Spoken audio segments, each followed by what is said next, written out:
తెలంగాణ ప్రజల దిష్టి తగిలి కోనసీమలో ఉండే కొబ్బరి చెట్లు ఎండిపోయాయట.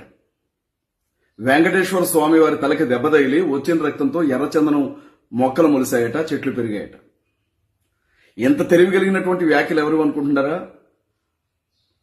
ఇంకెవరికైనా ఆయన ఆ ఘనత ఇస్తాడా?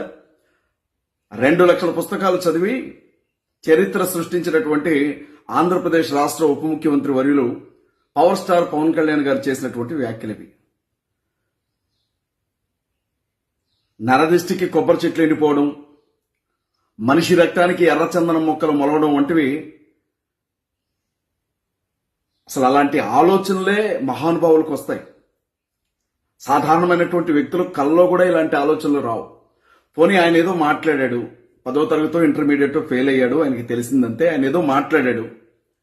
మరి పీజీలు పిహెచ్డీలు చదివినటువంటి ఎమ్మెల్యేలు ఊరుకుంటారా? తెలంగాణలో ఉన్నటువంటి అనిరుద్ధ్ రెడ్డి గారు, జగదీశ్వర్ రెడ్డి గారు ఒకటే ర్యాగింగ్ చేస్తున్నారు పవన్ కళ్యాణ్ గారిని.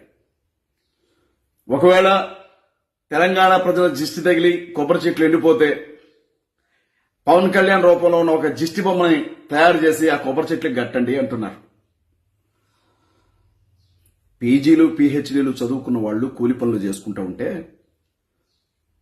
10వ తరగతి ఇంటర్మీడియట్ ఫెయిల్ అయిన వాళ్ళు దేశాన్ని పరిపాలిస్తూ ఉన్నారు.